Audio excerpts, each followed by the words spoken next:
Hey guys, True Grit's got bulletproof saws. Got my mic on. Maybe it's working. Made a quick video of this saw yesterday and the mic wasn't working, so hopefully it is today. Anyhow, I got the Farmertec G366 and we did a little bit of work to it. Not a ton. I had told you in some of the other videos that we do some different these are things that you guys can do. Bench mod kind of stuff. Muffler, base gasket deletes. Then we do a few things for reliability, specifically on the 366s. It's funny, I was running this one the other day, and I had my earbuds in.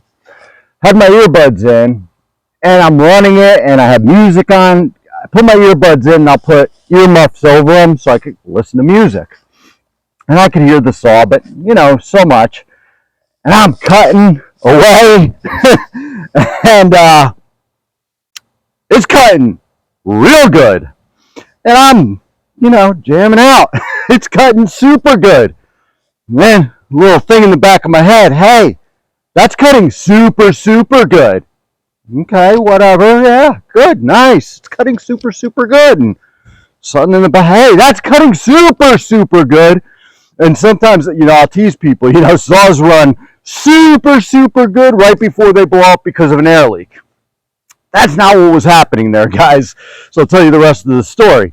It was running super good, and these things like to scream. And what it was is I had it tuned, not too lean, but for a brand new saw, I like to go a little bit easy, and I'm not sending it to the customer that lean. Let him run it for a while, tune it out. So what I did was I immediately richened the high side up a little bit.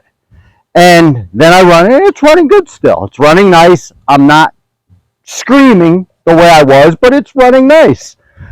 So I'm like, all right, let me go inside and see what that plug looks like. I go inside, I pull the plug, and it's black. So apparently going from screaming, which was probably correct, to a little less than screaming, gave me a black plug. So I got it tuned down a little bit now, and I'm going to make a couple cuts on this little piece of oak here. And what I'm hoping is that my plug isn't as black as it was the other day, because it was black.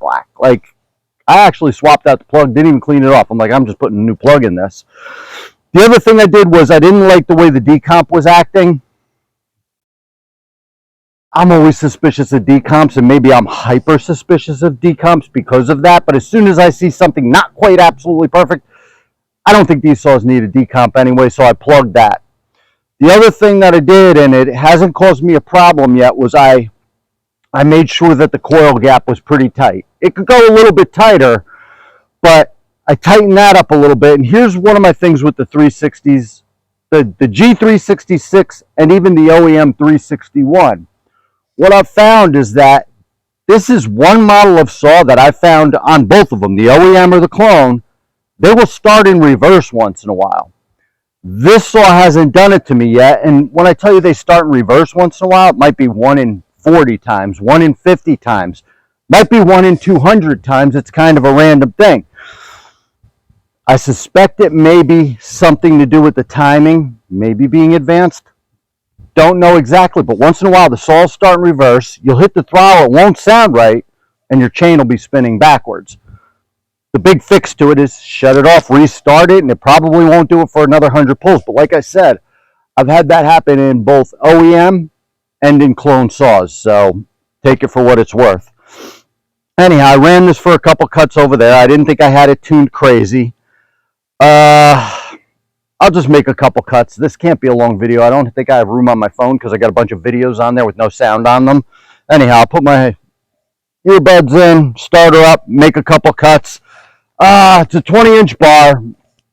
At least I could get the bar buried in this oak, and it's nice hard oak, actually. Should be firewood, but we're playing around with saws today.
The other thing I'm going to tell you about these saws, guys, and I don't know, Farmertec, you guys are going to have to correct me if I'm wrong.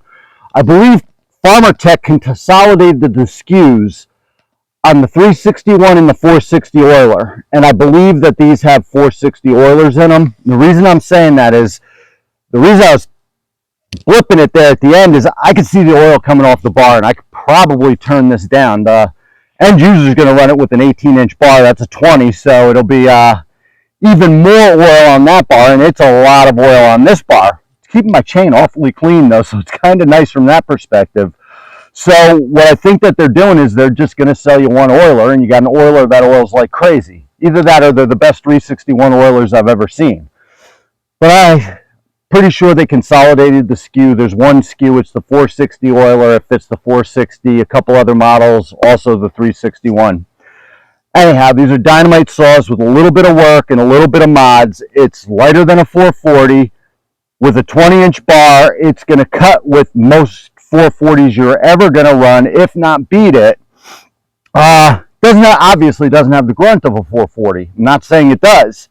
But for a nice lightweight firewood saw, and with those modded exhausts that look, they're nice looking exhausts, they start to really shine.